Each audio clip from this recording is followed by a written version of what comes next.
Assalamualaikum warahmatullahi wabarakatuh. Perkenalkan, nama saya Urhiliani. Di sini saya akan membuat video pembelajaran untuk memenuhi tugas. Mari kita mengenal padi.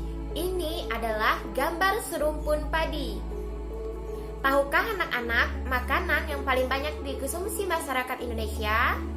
Untuk mengetahuinya, ayo kita membaca teks padi. Disimak, nanti ada kuis setelah membaca teks padi ya anak-anak.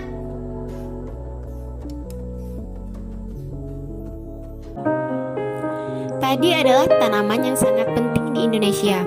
Padi menghasilkan beras. Banyak penduduk Indonesia yang mengonsumsinya. Padi dapat tumbuh di daerah panas dengan curah hujan tinggi.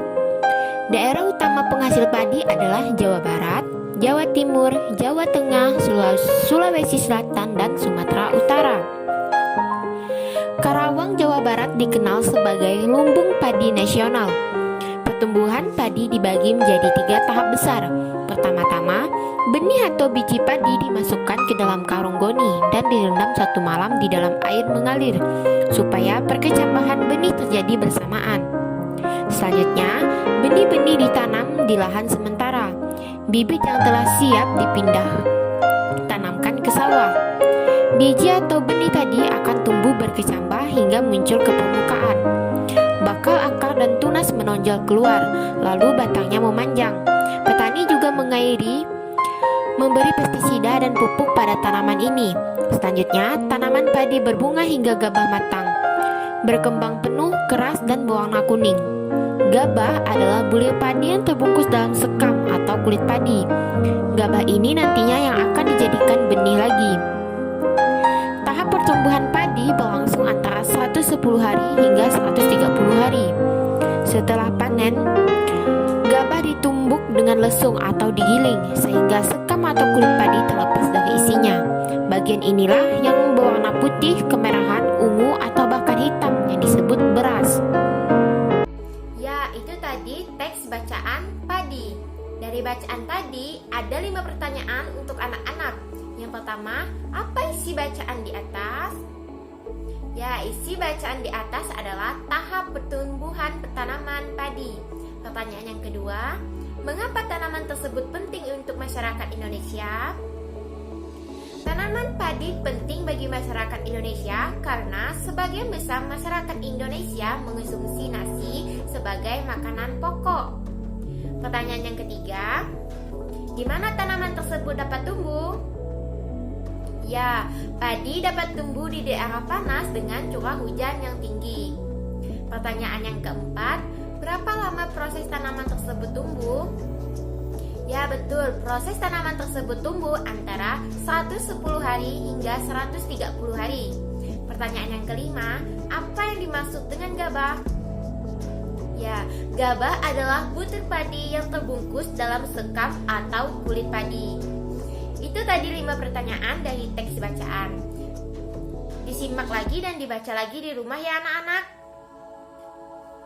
Berikut ada beberapa cara untuk mempertahankan padi tetap dapat dinikmati masyarakat Indonesia.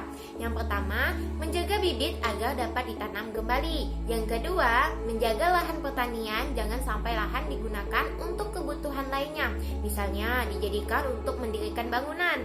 Yang ketiga, menjaga kebersihan lingkungan sekitar. Kalau kita membuang sampah sembarangan, sampah akan menyebabkan banjir. Apabila terjadi banjir, maka tanaman padi tidak akan tumbuh. Yang keempat, saluran air dijaga agar tetap mengalir. Yang kelima, penggunaan beras yang tidak berlebihan. Jumlah penduduk yang meningkat akan meningkatkan kebutuhan yang besar terhadap padi. Jadi, gunakan beras sesuai kebutuhan akan sangat membantu Indonesia. Apakah anak-anak tahu padi tumbuh di mana? Betul. Padi tumbuh di dataran rendah ya anak-anak. Coba perhatikan gambar berikut. Ada gambar pantai, dataran tinggi, juga dataran rendah. Itu semua termasuk letak geografis yang ada di Indonesia. Ibu akan jelaskan ketiga letak geografis tersebut. Yang pertama ada pantai. Pantai adalah daerah yang berbatasan langsung dengan laut. Pantai ada yang landai dan ada pula yang terjal. Pantai yang landai biasanya digunakan untuk objek wisata. Yang kedua, dataran tinggi. Dataran tinggi adalah permukaan bumi yang ketinggiannya 500 meter di atas permukaan laut. Dataran tinggi biasanya dimanfaatkan untuk peristirahatan, objek wisata, dan usaha perkebunan. Yang ketiga, dataran rendah. Dataran rendah adalah permukaan bumi yang datar dengan ketinggian kurang dari 200 meter dari atas permukaan laut. Pada umumnya, dataran rendah berada di sekitar pesisir pantai.